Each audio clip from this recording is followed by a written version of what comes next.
80 word पर minute speed कैसे बढ़ाए एक मंथ में। तो अपनी फर्स्ट क्लास है।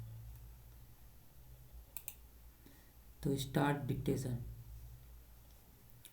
सभापति महोदय, आपके माध्यम से मैं राज्यसभा समिति से प्रार्थना करूंगा कि वह अपनी अंतरिम रिपोर्ट सरकार को दे दे, ताकि इस संबंध में जो ढील है वह दूर हो जाए। आज संसार के लगभग 100 विद्यालयों में हिंदी पढ़ाई जा रही है। दूसरी तरफ हमारे देश को हिंदी या क्षेत्रीय भाषा नहीं पढ़ाई जाती है। भारत सरकार की नीति के अनुसार भारतीय भाषा शिक्षा का माध्यम नहीं होनी चाहिए, लेकिन कहीं भी भारतीय भाषा माध्यम नहीं हो पाया है। हमें इस बात का प्रयत्न करना चाहिए कि वह शिक्षा का माध्यम बने।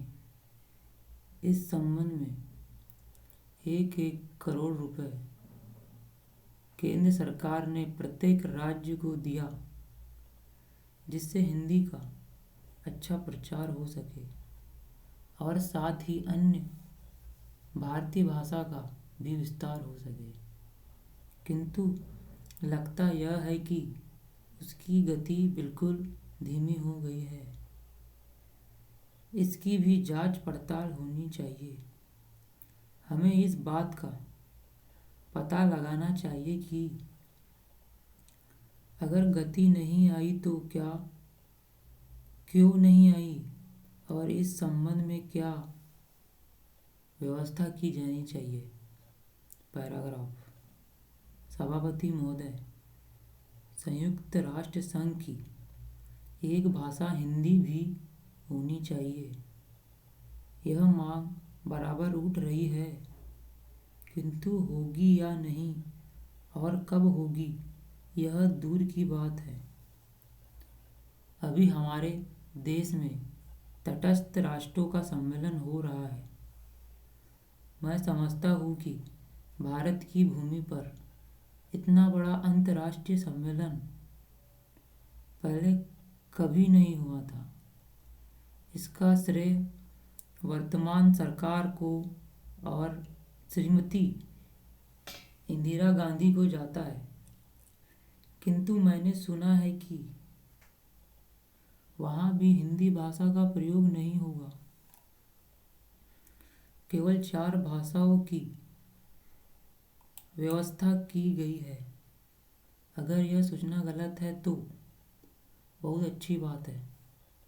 पैराग्राफ।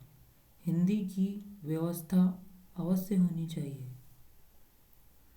अगर ऐसी अवस्था नहीं हुई तो जो प्रतिनिधि बाहर से आ रहे हैं वे क्या सोचेंगे। जिस देश की अपनी भाषा नहीं होगी उसकी क्या उन्नति हो सकती है। इसमें भारत के ही नहीं बल्कि बाहर के भी प्रतिनिधि आ रहे हैं।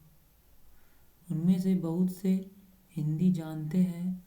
मैं सरकार से कहना चाहता हूँ कि हमारे पास सुविधा है और साधन, सम्मेलन में हिंदी की व्यवस्था होनी चाहिए। मैं यह भी कहना चाहता हूँ कि हिंदी के भी काम नहीं है। इसलिए मैं सरकार से प्रार्थना करूँगा कि कम से कम तटस्थ राष्ट्रों के संबंध में जो कानून बने हुए हैं उनका पालन अवश्य होना चाहिए।